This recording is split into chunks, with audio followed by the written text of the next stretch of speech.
Hello everyone, आज date है 11 नवंबर। लेकिन आज हम 2 दिन के करंट अफेयर को देखेंगे जो कि 10 और 11 नवंबर का होगा। तो चलिए देखते हैं सभी मोस्ट इंपॉर्टेंट करंट अफेयर क्या क्या है इन 2 दिनों का, जो हमारे एग्जाम के लिए बहुत ज़्यादा जरूरी है। तो सबसे पहले वीडियो की शुरुआत करते हैं हम कोटेशन से, जो हमें एक अच्छा इंसान बनने में मदद करता है। तो आज का कोटेशन है, तड़प होनी चाहिए कामयाब होने के लिए, सोच तो हर कोई लेता है। यानी कि कोई भी बड़ा लक्ष्य पाने के लिए हर एक इंसान सोच पहले लेता है, लेकिन उसके बारे में जो मैनेजमेंट होना चाहिए कि हमें क्या करना है, कैसे करना है और क्या नहीं करना है, ये सब पहले से प्लान होना चाहिए। तभी आप अच्छे से उसको इम्प्लीमेंट कर पाओगे। और उसके बाद आपको उस लक्ष्य के लिए रेगुलर रहना है और आपको कंसिस्टेंसी मेंटेन करना है। और सबसे मोस्ट इम्पॉर्टेंट, आपको पूरे उस जर्नी में आपको डिसिप्लिन को मेंटेन करना है। अगर आप डिसिप्लिन को मेंटेन करते चलोगे तो फिर आपका वो लक्ष्य आपके करीब आता जाएगा, क्योंकि आप डिसिप्लिन में हो। इसलिए ये मोस्ट इम्पॉर्टेंट आपके लिए लाइफ में हो जाएगा। जब आप किसी भी लक्ष्य को पाना चाह रहे हो तो डिसिप्लिन, इसको आप फॉलो करिए, अच्छे से रेगुलर रहिए, कंसिस्टेंसी मेंटेन करिए और डिसिप्लिन में रहिए, तो फिर आप किसी भी लक्ष्य को हासिल कर सकते हो। ओके, चलिए देखते हैं रेगुलर का जो हमारा है। आज का चैलेंज वही है कि हमें ये फॉलो करना है 5 टास्क सिंपली मिनिमम 21 डेज तक, क्योंकि इसको फॉलो करने में बस 1% ही सफल हो रहे हैं। सिंपली आपको ये सब फॉलो करना है। और टोटल क्या लिखा है यहाँ पे, 5 में से जितना भी नंबर आपको मिलेगा, इवन 1 नंबर 2 नंबर जो भी मिलेगा वो आपको कमेंट करके बताना है, बिल्कुल ईमानदारी से। यहाँ पे आप खुद के प्रति ईमानदार बनिए और इसको फॉलो करिए। और जितना भी नंबर आपको मिल रहा है वो कमेंट करके बताइए। जब आप कमेंट करोगे कम नंबर, तो फिर आपको मोटिवेशन मिलेगा कि मुझे अपना नंबर इम्प्रूव करना है, और आप एक अच्छा सा शेड्यूल अपना बना पाओगे जो आपको कोई भी एग्जाम को क्रैक करने में मदद करेगा। ओके, तो चलिए देखते हैं आज का सभी मोस्ट इंपॉर्टेंट करंट अफेयर क्या क्या है। तो सबसे पहला आज का प्रश्न है दोस्तों कि भारत द्वारा आयोजित त्रिसेवा सैन्य अभ्यास का नाम क्या है। तो बताइए कि जो त्रिसेवा सैन्य अभ्यास है उसका नाम क्या है। तो सामने यहाँ पे ऑप्शन है, उसका नाम है दोस्तों सी, पूर्वी प्रहार। क्या नाम है? पूर्वी प्रहार, जो कि दोस्तों कहाँ पे हो रहा है ये भी हमारे एग्जाम में आ सकता है। तो ये दोस्तों लद्दाख में हो रहा है। कहाँ पे हो रहा है? लद्दाख में हो रहा है। और दोस्तों ये त्रिसेवा यानी कि जो भारत की जो तीनों सेनाएं हैं, थल सेना, जल सेना और वायु सेना, इन तीनों सेनाओं के बीच का ये अभ्यास है जो कि लद्दाख में हो रहा है। तो ये एरिया इंपॉर्टेंट है कि कहाँ पे हो रहा है। ओके दोस्तों, ये जो अभ्यास है ये टोटल 10 दिनों का अभ्यास है। इसमें तीनों सेनाओं के जो प्रमुख हथियार हैं और जो टुकड़ी है फेमस या फिर इम्पोर्टेंट, वो यहाँ पे भाग लेने वाले हैं। यानी कि तीनों सेनाएं युद्ध के समय कैसे अपने युद्ध को युद्ध समन्वय कैसे कर सकती हैं, उसी का प्रैक्टिस यहाँ पे किया जाएगा। नाम है इस अभ्यास का पूर्वी प्रहार, जो कि लद्दाख में हो रहा है। ओके दोस्तों, बात हो रहा है लद्दाख का, तो आपको पता होगा कि जो लद्दाख है ये यूटी बना है हाल ही में। क्या बना है? यूटी, यानी कि यूनियन टेरिटरी, जिसको हम लोग बोलते हैं केंद्र शासित प्रदेश। इसी के साथ साथ जम्मू कश्मीर भी बना है। तो ये दोनों किस ईयर में बने हैं, ये हमारे एग्जाम के लिए मोस्ट इम्पॉर्टेंट है। तो ये दोनों यूटी बनाए गए हैं सन 2019 में। तो ये ईयर इम्पॉर्टेंट है, कब बनाए गए हैं। दोस्तों ये जो लद्दाख है इसमें पहले 2 जिले थे। कौन कौन से? एक था लेह और एक था कारगिल। और हाल ही में इसमें कुछ जिले जोड़े गए हैं। तो वो भी हमारे एग्जाम के लिए इम्पोर्टेंट है कि कितने जिले उसमें जुड़े हैं अभी हाल ही में लद्दाख में। तो टोटल 5 नए जिलों को इसमें ऐड किया गया है। वो 5 जिले हैं, एक है जास्कर, एक है द्रास, एक है नुब्रा, एक है चांगथांग, ओके यहाँ पे लिख रहा हूँ, एक है चांगथांग और एक है शाम। यानी कि 3 हमने ऊपर लिखा, जास्कर, द्रास, नुब्रा, उसके बाद चांगथांग और शाम। ये 5 जो नए जिले हैं वो ऐड किए गए हैं कहाँ पे? लद्दाख में। और अब लद्दाख में टोटल हो चुके हैं 7 जिले। ओके, तो ये सब इम्पोर्टेंट है, करंट में है, तो एग्जाम में आने की संभावना बहुत ज़्यादा है। ठीक है, चलिए चलते हैं अगले प्रश्न पे। अगला क्या है दोस्तों? भारत और किस देश की सीमा पर दर्राग इमिग्रेशन चेक पोस्ट का उद्घाटन किया गया है। यानी कि आपको बताना है कि अब किस देश के बॉर्डर पे ये जो दर्राग इमिग्रेशन चेक पोस्ट है वो बनाया गया है। तो सामने यहाँ पे ऑप्शन है कौन से देश के पास, ये बी भूटान के। यानी कि जो भूटान है, भूटान का जब आप मैप देखोगे भारत में, तो जब ये भारत का ऐसे मैप ऐसे गया है, यहाँ पे सिक्किम है और यहाँ पे ऐसे अरुणाचल प्रदेश, तो यहाँ पे जो असम है, असम के जस्ट ऊपर यहाँ पे कौन सा देश है, भूटान है। यहाँ पे ऐसे मैप है भारत का, तो यहीं पे है भूटान, और भूटान और असम के बीच में ये चेक पोस्ट बनाया गया है। नाम है दर्राग इमिग्रेशन। कहाँ पे बना है, भूटान और ये असम के बीच में। दोस्तों इसका उद्घाटन किए हैं असम के जो गवर्नर राज्यपाल थे, मतलब थे नहीं हैं, उनका क्या नाम है, लक्ष्मण प्रसाद आचार्य, इनके द्वारा इसका उद्घाटन किया गया है। दोस्तों ये भूटान और असम के बीच में है। तो भूटान की राजधानी आपके लिए इम्पोर्टेंट है, तो ये है थिम्पू, और इसकी मुद्रा क्या है, भूटान की बार बार एग्जाम में पूछता है, तो इसका मुद्रा है नगुल्ट्रम।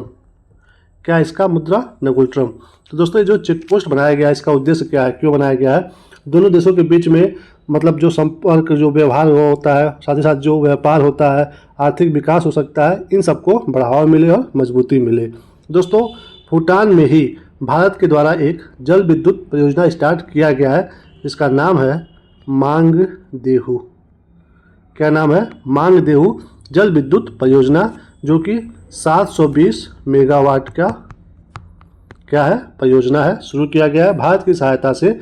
भूटान में, ये भी आ सकता है आपके एग्जाम में, ओके, कि कौन से देश में, तो भूटान में। दोस्तों अगर आपके एग्जाम में पूछे कि कौन सा ऐसा देश है, जो एकमात्र ऐसा देश है जो कार्बन नकारात्मक देश है, तो वो कौन है, वो है भूटान। इसका मतलब क्या होता है, कार्बन नकारात्मक, कि जितना ये मतलब निकालता नहीं है कार्बन ये देश, उससे ज़्यादा ये अवशोषित कर लेता है, तो इसीलिए इसका ये नकारात्मक माना जाता है। और जिस देश का जितना ही नकारात्मक रहता है उतना ही वो देश अच्छा माना जाता है, ओके। तो ये एकमात्र देश है जिसका नकारात्मक है कार्बन प्रोडक्शन, ओके। और अगर आपके एग्जाम में पूछे कि कौन सा देश है जहाँ पे नो ट्रैफिक लाइट, यानी कि यहाँ पे ट्रैफिक लाइट ही नहीं है, वो कौन सा ऐसा देश है, तो वो है भूटान, ओके। और ऐसा कौन सा देश है जहाँ पे नो प्लास्टिक यूज, मतलब प्लास्टिक बिल्कुल भी यूज नहीं होता है, तो वो भूटान ही है, ओके। और एक और फेमस है इसका है बहुत ही, कि यहाँ पे भूटान में आप कहीं भी जो भी पब्लिक प्लेस है, पब्लिक प्लेस, वहाँ पे धूम्रपान नहीं कर सकते, यानी कि जो सिगरेट बीड़ी पीते हैं लोग ना ओपन में, वो आप भूटान में नहीं कर सकते हो। तो ये सब क्वालिटी है भूटान के बारे में, एग्जाम में कुछ भी यहाँ से प्रश्न आ सकता है, तो ध्यान देना है। भूटान और भारत के बीच में ही ये चेक पोस्ट बना है, जिसका नाम है दर्राग इमिग्रेशन चेक पोस्ट, ओके। चलिए चलते हैं अगले प्रश्न पे। अगला क्या है दोस्तों, किस देश ने 16 वर्ष से कम उम्र के बच्चों के लिए सोशल मीडिया का उपयोग प्रतिबंध करने का कानून बनाने की घोषणा की है। यानी कि अब किस देश में 16 वर्ष से कम उम्र के बच्चे जो है वो सोशल मीडिया का उपयोग नहीं कर पाएंगे। तो सामने यहाँ पे ऑप्शन है, तो ये दोस्तों हुआ है बी ऑस्ट्रेलिया में। कहाँ पे हुआ है, ऑस्ट्रेलिया में हुआ है। इसका उद्देश्य क्या है ऐसा करने का, कि जो भी मतलब बच्चों का जो मानसिक जो स्वास्थ्य होता है वो हमें सुरक्षित करना है, क्योंकि छोटे बच्चों के माइंड में कोई भी चीज़ बहुत जल्दी असर करता है, और सोशल मीडिया पे मतलब बहुत ही अलग अलग तरह के कंटेंट उपलब्ध होते हैं, तो उसी से बचाने के लिए ये यहाँ पे नियम लाया गया है।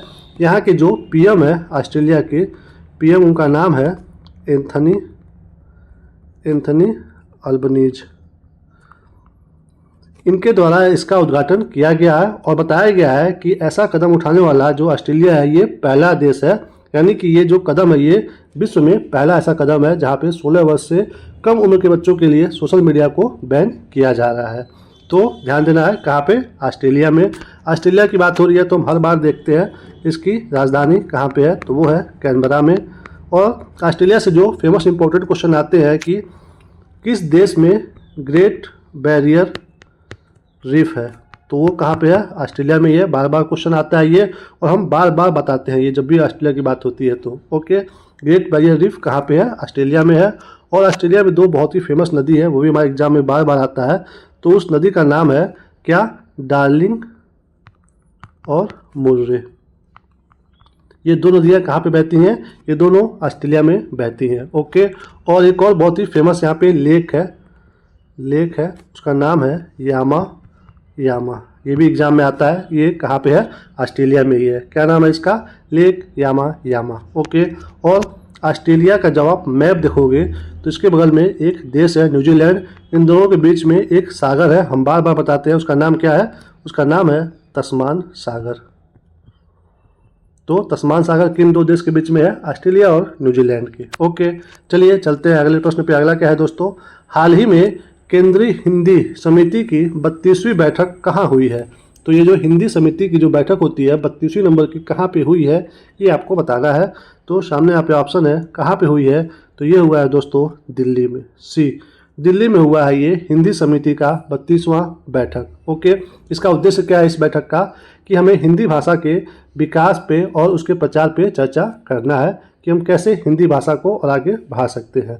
दोस्तों यहाँ पे इसकी अध्यक्षता किसके द्वारा की गई है? इसकी अध्यक्षता तो वो किए हमारे गृह मंत्री अमित शाह जी, इनके द्वारा इसका अध्यक्षता किया गया है।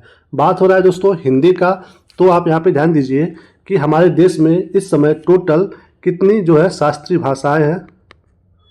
शास्त्रीय भाषाएं टोटल तो वो है 11। पहले कितनी थी? पहले 6 थी। अब हाल ही में नया 5 शास्त्रीय भाषा ऐड हुआ है। तो कौन कौन सा हुआ है ये भी आपको पता होना चाहिए। तो देख लीजिए पहले 6 कौन कौन सी थी। पहले ये देख लीजिए पहले वाली, तो पहले थी तमिल, उसके बाद संस्कृत, उसके बाद तेलुगु, उसके बाद कन्नड़, फिर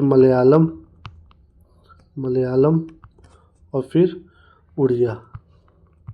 ये 6 जो थी ये पहले से ही शास्त्रीय भाषा थी।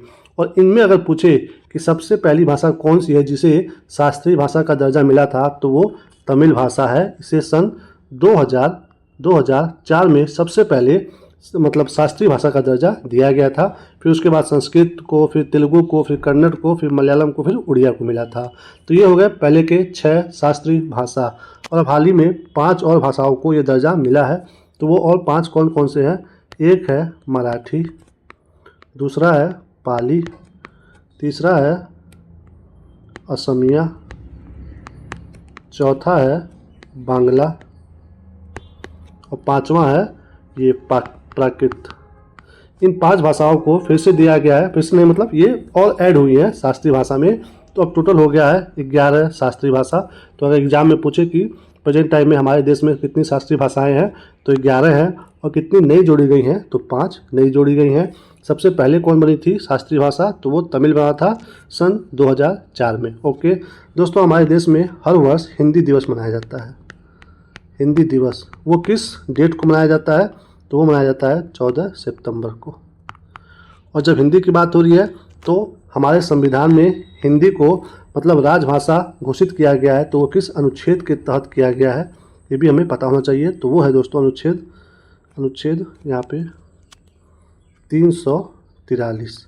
अनुच्छेद 343 में कहा गया है कि जो हिंदी होगी वो हमारी राजभाषा होगी। तो वो है अनुच्छेद 343। तो दोस्तों ये हमने यहाँ पे सब कुछ देख लिया हिंदी के बारे में। थोड़ा सा हिंदी का बैकग्राउंड भी देख लीजिए कि हिंदी कहाँ से आई थी, मतलब कहाँ से इसकी भाषा का उत्पत्ति हुई है। तो दोस्तों ये अपभ्रंश भाषा से इसकी उत्पत्ति हुई है। और किसके अपभ्रंश से, तो संस्कृत के। ओके, और हिंदी जो है हिंदी भाषा का सबसे पहला ग्रंथ, सबसे पहला हिंदी भाषा का प्रथम ग्रंथ कौन सा है, ये भी एग्जाम में बार बार पूछता है। तो वो है पृथ्वीराज रासो। इसके लेखक कौन है, इसके लेखक हैं चंद बरदाई जी। ये है दोस्तों प्रथम मतलब क्या, हिंदी का ग्रंथ है। ओके, और हिंदी के प्रथम कवि कौन है, प्रथम कवि तो वो है सरहप्पा। और हिंदी साहित्य के जनक कौन है, जनक हैं भारतेंदु हरिश्चंद्र। तो ये सब था हिंदी के बारे में। ओके, चलिए चलते हैं अगले प्रश्न पे। अगला क्या है दोस्तों, हाल ही में किस देश में लेबो टोबी ज्वालामुखी में विस्फोट हुआ है? यानी कि जो ज्वालामुखी है ये भी चर्चा में है, नाम है लेबो टोबी। तो बताना है कि ये किस देश में स्थित है। तो सामने यहाँ पे ऑप्शन है दोस्तों, कौन से देश में ये? तो ये है बी, इंडोनेशिया में। कहाँ पे है? इंडोनेशिया में। और जो इंडोनेशिया में एक द्वीप है फ्लोरेंस द्वीप, उसी पे स्थित है ये लेबो टोबी ज्वालामुखी जहाँ पे विस्फोट हुआ है। जब आप बात करोगे इंडोनेशिया का, तो जो इंडोनेशिया पूरा देश बनता है ये 17,000 प्लस द्वीपों को मिला करके बनता है इंडोनेशिया। इसकी राजधानी अभी हाल ही में चेंज हुई है। पहले इसकी राजधानी थी जकार्ता, अब इसका चेंज हो गया राजधानी, और अब ये नहीं है, अब बन गया है नूसनतारा। क्या बना है? नूसनतारा इसका नया राजधानी बन गया है इंडोनेशिया का। तो जो लेबो टोबी ज्वालामुखी है ये कहाँ पे है? इंडोनेशिया में है। और दोस्तों जो इंडोनेशिया है ये पूरे विश्व में सबसे ज़्यादा ज्वालामुखी इसी देश में पाया जाता है, क्योंकि आप देख रहे हो कि ये 17,000 प्लस द्वीपों को मिला करके बनता है। तो जाहिर सी बात है कि इसी देश में सबसे ज़्यादा ज्वालामुखी आते होंगे। यहाँ के फेमस ज्वालामुखी और भी हैं। एक है माउंट मेरोपी या फिर माउंट मेरापी बोलते हैं इसको, और दूसरा है सेमेरू, और तीसरा है केलूड। ये जो तीन फेमस है यहीं के हैं इंडोनेशिया के ज्वालामुखी। और इस बार यहाँ पे जो लेबो टोबी ज्वालामुखी है यहाँ पे विस्फोट हुआ है, जिसकी वजह से मतलब कई सारे जो मकान है वो जल गए हैं और लगभग 6 लोगों की मौत हुई है, ऐसा खबर आया है।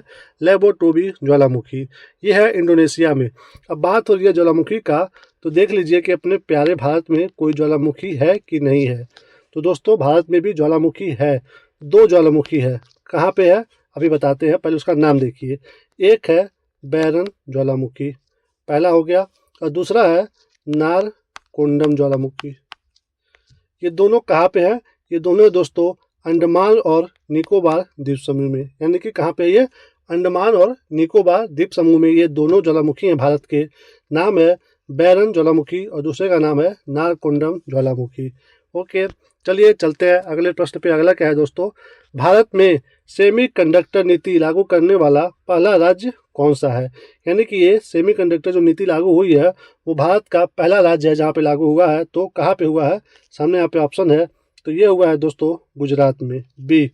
कहाँ पे हुआ है? गुजरात में हुआ है सबसे पहली बार। इसका टाइमलाइन है 2022 से ये स्टार्ट हुआ था और अब ये 2027 तक चलेगा। ये इसका टाइमलाइन है, मतलब ये इसका नीति है और अब लागू हो गया है। ओके दोस्तों, इसमें जो 4 कंपनियां हैं, 4 प्रमुख कंपनियां जो है वो लगभग 1.24 लाख करोड़ रुपए का लागत लगाएगी इसको इम्प्लीमेंट करने में। कहाँ पे हो रहा है? गुजरात में हो रहा है। और इसी के तहत दोस्तों यहाँ पे आपको ये भी ध्यान देना है कि भारत ने सेमीकंडक्टर नीति की शुरुआत, यानी कि इसका मिशन कब शुरू किया था? तो ये तो हो गया लागू करने वाला राज्य, बट भारत में सेमीकंडक्टर जो नीति है इसकी शुरुआत कब हुई थी? तो ये शुरू हुआ था 2021 में। कब से हुआ है स्टार्ट? 2021 से स्टार्ट हुआ है। और ये गुजरात हो गया पहला राज्य जहाँ पे ये ऐसा नीति लागू करने वाला है। और दोस्तों ये जो सेमीकंडक्टर का बाजार है ये 2020 में था 15 अरब डॉलर का, और अब लक्ष्य है कि इसको हम लोग 2026 तक कितना पहुंचा देंगे? 63 अरब डॉलर तक। तो कहाँ पे ये लागू हुआ है? ये हुआ है दोस्तों गुजरात में। गुजरात का दोस्तों जो एक एरिया है जिसका नाम है धोलेरा, इसको हम लोग क्या बनाने का प्लान कर रहे हैं? Dholera Semicon city. तो अगर पूछे कि धोलेरा सेमीकॉन सिटी भी चर्चा में है, ये किस राज्य में है? तो ये है दोस्तों गुजरात में, गुजरात के अहमदाबाद में। ये जो दोस्तों सेमीकंडक्टर होता है इसका यूज चिप वगैरह बनाने में यूज किया जाता है। तो ये कहाँ पे हो रहा है? गुजरात में। गुजरात के सीएम प्रेजेंट टाइम में कौन है? तो वो है दोस्तों भूपेंद्र पटेल जी। आपको कमेंट करके बताना है कि इस समय गुजरात के गवर्नर यानी कि राज्यपाल कौन है। तो गवर्नर आपको कमेंट करके बताना है। ओके, चलिए चलते हैं अगले प्रश्न पे। अगला क्या है दोस्तों, भारतीय रोड कांग्रेस का 83वां सत्र कहाँ आयोजित हुआ है? यानी कि 2024 में जो भारतीय रोड कांग्रेस का आयोजन हुआ है ये कहाँ पे हुआ है, ये आपको बताना है। तो सामने ऑप्शन है, ये दोस्तों हुआ है सी रायपुर में, यानी कि छत्तीसगढ़ में हुआ है इस बार आयोजन। इसका उद्देश्य क्या है कि हमें कैसे मतलब सड़क सुरक्षा बढ़ाना है, कैसे परिवहन को लेकर के उसका बुनियादी जो ढांचा है वो मेंटेन करना है, उसी पे ये आयोजन होता है भारतीय रोड कांग्रेस। ये पहली बार कब बना था, ये हमारे एग्जाम के लिए इम्पोर्टेंट है। तो दोस्तों एक समिति थी, जयकर समिति, इसी की सिफारिश पे इसका आयोजन किया गया था भारतीय रोड कांग्रेस का, यानी कि इसी के सिफारिश पे इसको बनाया गया था। तो ये कब बनाया गया था, ये 1934 में बना था भारतीय रोड कांग्रेस जयकर समिति की सिफारिश पे। ओके, ध्यान देना है। इसका हेडक्वार्टर भी है दोस्तों, हेडक्वार्टर कहाँ पे है, तो ये है न्यू दिल्ली में। बना था 1934 में जयकर समिति की सिफारिश पे, हेडक्वार्टर है न्यू दिल्ली में, और इस बार इसका आयोजन हुआ है रायपुर में, छत्तीसगढ़ में। ओके दोस्तों, ये बात हो रहा है छत्तीसगढ़ का, तो देख लीजिए यहाँ के प्रेजेंट टाइम में सीएम कौन है। तो कौन है सीएम यहाँ के, ये है विष्णु देव साई, ये है यहाँ के सीएम प्रेजेंट टाइम में। ओके, और यहाँ के गवर्नर कौन है इस समय, यानी कि राज्यपाल, तो वो है रामेन डेका, यहाँ के गवर्नर हैं। बात हो रहा है रायपुर छत्तीसगढ़ का। ओके, चलिए चलते हैं अगले प्रश्न पे। अगला क्या है दोस्तों, वर्ल्ड यूनिवर्सिटी निशानेबाजी चैंपियनशिप कहाँ शुरू हुई है? यानी कि वर्ल्ड यूनिवर्सिटी निशानेबाजी का जो चैंपियनशिप होता है ये कहाँ पे शुरू हुआ है, आपको बताना है। तो सामने यहाँ पे ऑप्शन है दोस्तों, ये शुरू हुआ है कहाँ पे, नई दिल्ली में, बी नई दिल्ली में शुरू हुआ है। दोस्तों ये पहली बार भारत में इसका आयोजन हो रहा है, जो कि एक वर्ल्ड लेवल का गेम है, भारत में पहली बार हो रहा है। इसमें लगभग 25+ देशों के मतलब खिलाड़ी भाग लेने वाले हैं, और दोस्तों ये पहली बार दिल्ली में हो रहा है। इससे पहली बार जब हुआ था तो वो हुआ था चीन में, जिसमें भारत की तरफ से जीता गया था 8 स्वर्ण पदक, उसके बाद 4 रजत पदक और 2 कांस्य पदक, यानी कि टोटल 11 पदक आया था पिछली बार, जो कि चीन में हुआ था, और इस बार हो रहा है नई दिल्ली में। तो देखते हैं इसमें कैसे क्या क्या पदक आता है, जैसा आएगा आपको अपडेट करते रहेंगे। ओके, चलिए चलते हैं अगले प्रश्न पे। अगला क्या है दोस्तों, हाल ही में कहाँ शिल्प समागम मेला 2024 शुरू हुआ है? यानी कि शिल्प समागम मेला 2024 का कहाँ पे शुरू हुआ है आपको बताना है। तो सामने यहाँ पे ऑप्शन है, तो दोस्तों ये भी शुरू हुआ है डी नई दिल्ली में। कहाँ पे, नई दिल्ली में। आपको यहाँ पे ध्यान देना है कि ये किस मंत्रालय के द्वारा शुरू किया गया है। तो ये शुरू हुआ है सामाजिक न्याय और अधिकारिता मंत्रालय के द्वारा। तो ये मंत्रालय इंपॉर्टेंट है, आपके एग्जाम में सीधे पूछ सकता है मंत्रालय के बारे में कि कौन शुरू हुआ है, मतलब किसके द्वारा शुरू किया गया है। तो सामाजिक न्याय और अधिकारिता मंत्रालय के द्वारा। दोस्तों इसका उद्देश्य क्या है इस मेले का, कि जो भी हाशिए पे लोग हैं, यानी कि ऐसे कारीगर जो गाँवों में रहते हैं और उनका जो सामान है वो मार्केट में नहीं आ पा रहा है, तो ऐसे लोगों का जो सामान है वो विश्व लेवल पे लेकर के जाना, यानी कि उन्हें वैश्विक मंच प्रोवाइड कराना, यही उद्देश्य है इस मेला का। दोस्तों इसी के लिए मतलब जो छोटे कारीगर हैं उनका सामान बड़े लेवल पे आ सके, उसके लिए एक मतलब पीएम सुरक्षा पोर्टल स्टार्ट किया गया था, जिसके माध्यम से जो छोटे जो मतलब जो समूह वाले के मतलब कोई भी कारीगर थे उनको सस्ती दर पे लोन दिया जाता था। और इसी से संबंधित एक और पीएम दक्ष दक्ष पोर्टल शुरू किया गया था, जिसमें कौशल प्रशिक्षण दिया जा रहा था।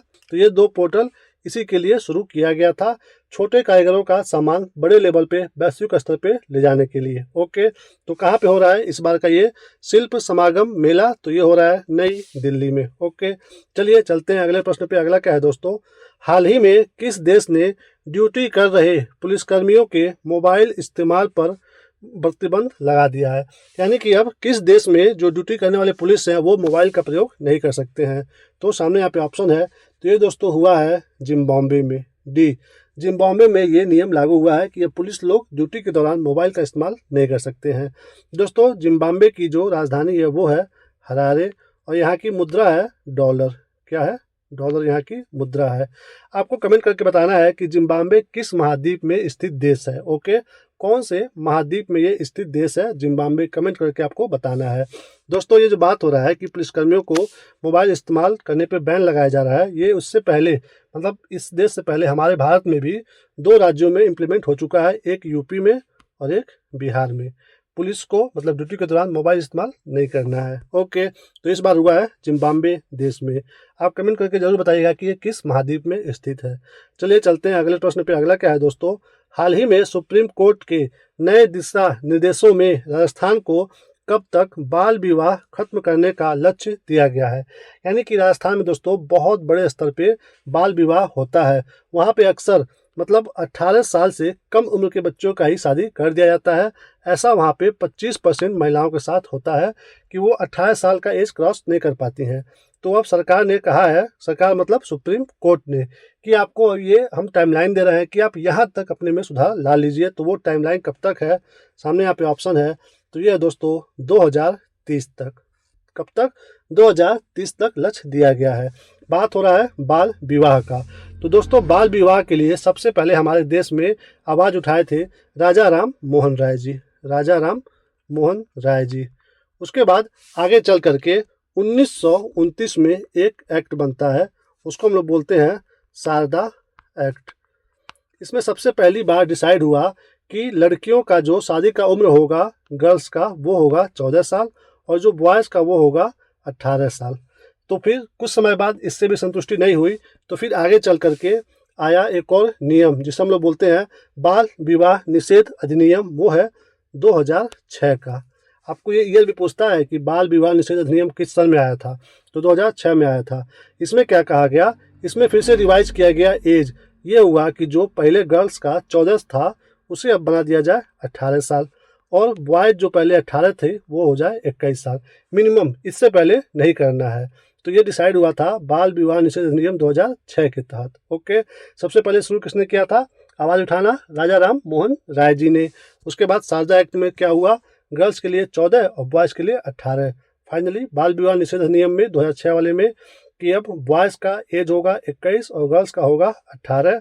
तो इसीलिए राजस्थान को ये टाइमलाइन दिया गया है कि आप अपने में सुधार लाइए, बाल विवाह को ख़त्म कर दीजिए मैक्सिमम 2030 तक। ओके, चलिए चलते हैं अगले प्रश्न पे। अगला क्या है दोस्तों, ग्रामीण भारत में शिक्षा को बढ़ावा देने के लिए रोहिणी नैयर पुरस्कार 2024 किसे मिला है। यानी कि ये जो पुरस्कार है रोहिणी नैयर पुरस्कार 2024 का, ये किसे मिला है ग्रामीण भारत में शिक्षा को बढ़ावा देने के लिए। तो सामने यहाँ पे ऑप्शन है, ये मिला है दोस्तों बी अनिल प्रधान जी को। क्यों मिला है? ग्रामीण भारत में इन्होंने शिक्षा को बढ़ावा दिया है। कौन सी शिक्षा? STEM, मतलब S मतलब साइंस, T मतलब टेक्नोलॉजी, E मतलब इंजीनियरिंग और M मतलब मैथ। इस शिक्षा को इन्होंने बढ़ावा दिया है, इसलिए इनको ये पुरस्कार मिला है अनिल प्रधान जी को। दोस्तों, इन्हीं के द्वारा एक फाउंडेशन स्थापित किया गया है अनिल प्रधान जी के द्वारा। उसका नाम है यंग टिकेर फाउंडेशन। इन्हीं के द्वारा इसका स्थापना किया गया है अनिल प्रधान जी के द्वारा। नैयर पुरस्कार ये हर वर्ष जो भी 40 साल से कम उम्र के व्यक्ति ऐसा कोई काम करता है तो उसको ये पुरस्कार दिया जाता है, लेकिन टाइमलाइन है कि 40 साल से उम्र उनका कम होना चाहिए। चलिए चलते हैं अगले प्रश्न पे। अगला क्या है दोस्तों, हाल ही में आतंकवाद विरोधी और आपराधिक गतिविधियों के लिए किस राज्य की पुलिस को गृह मंत्रालय से सम्मान मिला है। यानी कि आतंकवाद रोकने के लिए किस राज्य की पुलिस को गृह मंत्रालय से सम्मान दिया गया, ये आपको बताना है। तो सामने यहाँ पे ऑप्शन है, कौन से राज्य की पुलिस को मिला है दोस्तों, तो ये मिला है बी असम की पुलिस को। दोस्तों, इन्होंने यहाँ पे असम में जो भी घुसपैठ होती थी उनको ये कंट्रोल किए हैं असम की पुलिस, इसलिए इनको ये सम्मान दिया गया है। और कहाँ पे दिया गया इनको सम्मान? यहाँ पे आतंकवादी निरोध सम्मेलन हो रहा था। कहाँ पे? नई दिल्ली में। वहाँ पे इनको पुरस्कार ये दिया गया है। ये दोस्तों 2 दिन का कार्यक्रम था, आतंकवाद निरोधी सम्मेलन। तो यहीं पे इनको पुरस्कार मिला है असम की पुलिस को आतंकवाद को कंट्रोल करने के लिए। ओके दोस्तों, आपको ध्यान देना है, ये हमारे एग्जाम में पूछता है आतंकवाद विरोध दिवस कब मनाया जाता है? ये भी इंपॉर्टेंट है, बार बार एग्जाम में पूछता है। तो ये दोस्तों मनाया जाता है 21 मई को। कब मनाया जाता है? 21 मई को मनाया जाता है। तो बात हो रहा है असम का। तो दोस्तों असम के इस समय सीएम प्रेजेंट टाइम में कौन है? तो वो है हिमंत बिस्वा शर्मा। ये है असम के सीएम प्रेजेंट टाइम में। और यहाँ के गवर्नर कौन है प्रेजेंट टाइम में? तो वो है लक्ष्मण आचार्य जी। ओके, चलिए चलते हैं अगले प्रश्न पे। अगला क्या है दोस्तों? अगला है समाचारों में रहा बिदर किला किस राज्य में स्थित है? यानी कि बिदर किला जो अभी चर्चा में रहा है, बताना है कि किस राज्य में स्थित है ये। तो सामने यहाँ पे ऑप्शन है दोस्तों, ये ए कर्नाटक में स्थित है बिदर किला। अभी चर्चा में क्यों है? क्योंकि जो कर्नाटक का वक्फ बोर्ड है वो कह रहा है कि ये जो बिदर किला है इसके अंदर का कुछ जो हिस्सा है वो हमारा है। तो जो कर्नाटक का जो वक्फ बोर्ड है वो एक मुस्लिम धर्मार्थ ट्रस्ट है। तो इसलिए मुद्दा का विषय बना हुआ है बिदर किला। तो आपको यहाँ पे ध्यान देना है कि बिदर किला किसके द्वारा बनवाया गया था और ये मतलब किस वंश से संबंधित है। ओके, तो दोस्तों यहाँ पे देखिए बिदर किला के बारे में आपको हम थोड़ा सा हिस्ट्री के बारे में बताते हैं। बिदर किला दोस्तों ये बना था 1430 में बहमनी वंश के शासक, इनका नाम था अहमद शाह वली, इनके द्वारा इसको बनवाया गया था बिदर किला को। ओके दोस्तों, आप बात यहाँ पे हो रहा है बहमनी वंश का। तो इसी बहमनी वंश के पतन के बाद इसकी स्थापना दोस्तों पहले देख लीजिए, इसकी स्थापना हुई थी 1347 ईस्वी में। ओके, और इसका विघटन हुआ था 1518 ईस्वी में। तो जब इसका विघटन हुआ तो इसी वंश से 5 अलग अलग राज्य सल्तनत बने थे। कौन कौन से? एक बना था दोस्तों बीजापुर, गोलकुंडा, अहमदनगर, बीदर, बरार।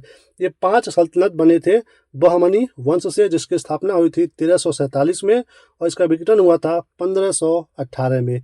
तो दोस्तों इसी वंश के जो राजा थे, नाम उनका सुल्तान अहमद शाह वली, इन्होंने ये बिदर का किला बनवाया था। कब? 1430 ईस्वी में। ओके दोस्तों, ये हमने बता दिया इसका पूरा बैकग्राउंड। ठीक है, चलिए इसी के साथ इस वीडियो को यहीं पे हम समाप्त करते हैं। Thank you for watching. इस वीडियो से आपकी थोड़ी सी भी जानकारी बढ़ी हो, थोड़ी सी भी, तो प्लीज़ चैनल को सब्सक्राइब जरूर करिए, वीडियो को लाइक करिए, शेयर करिए और कमेंट करके बताइए कि आपको वीडियो कैसा लगा। अच्छा या बुरा जो भी लगा हो आप कमेंट करके हमें जरूर बताइएगा।